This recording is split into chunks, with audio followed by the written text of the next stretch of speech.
I'm going to show you how I prepared to put in a NEMA 1450 plug for charging an electric car. There's lots of videos out there about people doing this for Teslas, which is what I'm preparing for. Here's my fuse box. As you can see, it's full. It's already full. There's no room to put in a breaker for charging an electric car. This is the other side of the garage where I'm going to put in the NEMA 1450 plug. I'm not planning on buying the actual Tesla wall charger. It's not really necessary for my purposes. This is the garage where I'm going to have the Tesla parked, and it's going to be parked on the left side near that plug anyway. But as you can see, this plug here is completely on the other side of the garage from where the breaker panel is. I'm going to walk over to the breaker panel. There's the breaker panel. So there's going to be a cable that runs up the wall here, over the attic, down to the other side, through the wall. It's not going to be external. It's going to be in the wall to where this plug is going to be installed. These are some of the parts that I'm going to use in my build.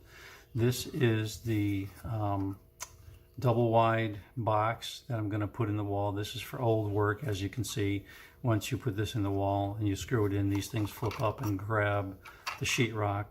Plus, what I'm going to do is I'm going to mount this right up against the stud, and I'm going to drill a few holes in through the box and just secure this into the stud to make it even more secure. The other thing I'll mention is this is a deep box, and you're going to need this for the NEMA 1450 plug and to accommodate the really thick wire that's going to come in to go into the plug. This is a Carlon brand. This I've already measured the depth in the wall, and I know that this will fit. All right, so then what else we need is this is the actual NEMA 1450 plug.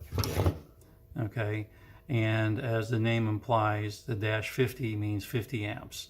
And I selected this one. It's an Enerlights brand because the cable connections are all from the bottom. Some of these come in from the back, which makes it really difficult to fit into a box, any one of these boxes. This way the cables will come in, except for the ground, which will come around here, but the cables will come in from the bottom. And here's what it's going to look like when this is mounted in the box, something like that. And I also got a plate to go with it to kind of dress it up a little bit. So those are the parts I'm going to use. And the next step is I'm going to go start cutting up the sheetrock in the wall.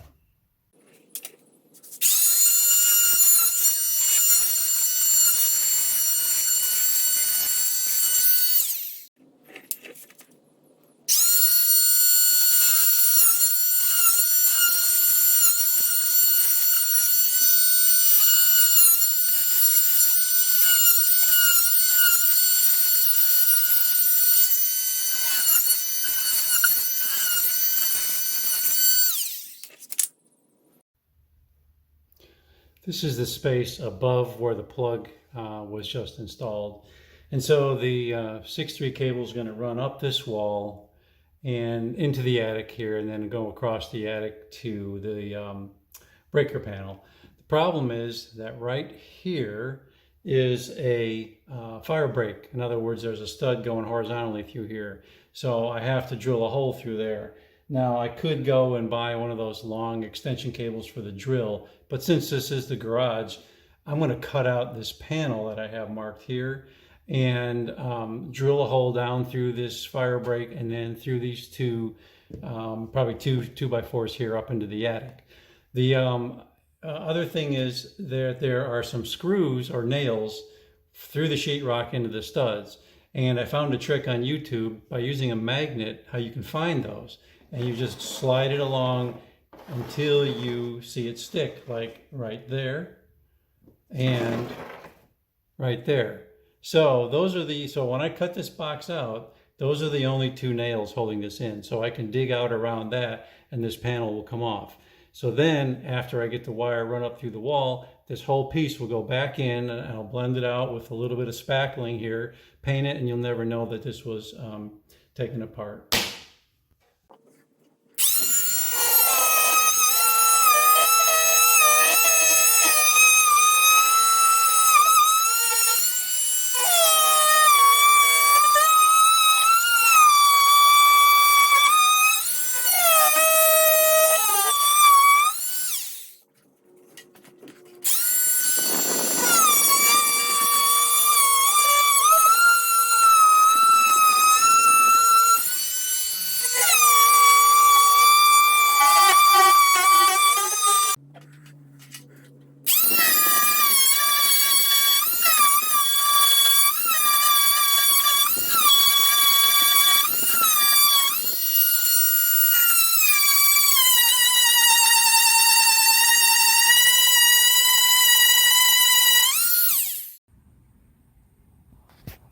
So I wanted to show the rest of the materials I'm using for the project. I bought a 50-foot spool of 6.3 Romex Simpole, and I've already pulled it through the wall up into the attic with some help, and it really was easy to pull. This so-called Simpole type wire, it's got some kind of coating on it, I think, that makes it easier to slide through the holes in your 2x4s. And so there it is, going through the little hatch I cut out up into the attic. And the next step for now, I'm going to patch that and repaint the wall, and you won't even be able to tell. And this, I've got enough slack here so that I can pull it into the box and wire up the plug, the 1540 plug, and put the box in the wall. So I have an electrician coming to pull it down through the wall and into the breaker panel. I'll show that once that's complete. And what he's going to do is replace a couple of these full-size breakers that you see here with a couple of tandem breakers, and that's going to free up enough room to put in a single double pole 50 amp breaker for the NEMA 1450 plug.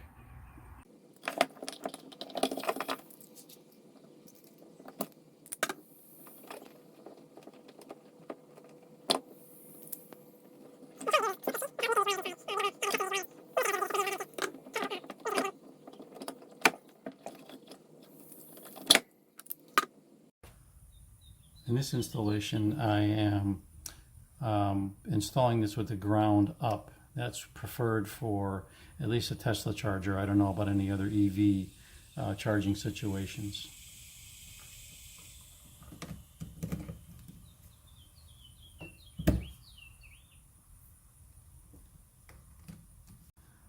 Before I do that, I just want to mention that configuration here, the ground wire is uninsulated. That's pretty obvious. Well, the red and the black wires, these are your power wires. Each one of these is 115 volts or 110 volts. So when you measure from each of these to neutral, it's 110 volts essentially. But when you measure from power to power, you get your 220 volts. And so the two powers go here, and the neutral goes here, and the ground goes here.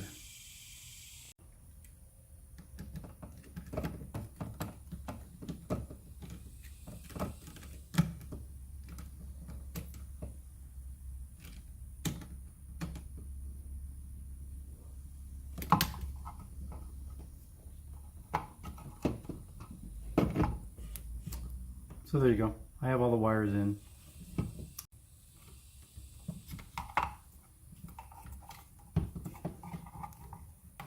This wire is extremely difficult to bend, so I don't know how I'm going to get this back in the box now. I think I'm going to spare you all of the effort I'm going to go through to do that. So once the plug was installed and it was wired into the breaker panel, I decided to buy the Altel charge adapter. This was recommended by Tom Alogny on the State of Charge channel, and I've been using it for about 2 years now, and it's worked perfectly. I got this on I think it was a Black Friday special, so it was pretty affordable, much cheaper than the Tesla branded one. And I just keep the adapter plugged in to the handle there all the time, so it's ready to go for the Tesla. But the nice thing about this installation is it can be used for any EV essentially, because it has I forget what they call these particular plugs here, but it would work in any other EV as well.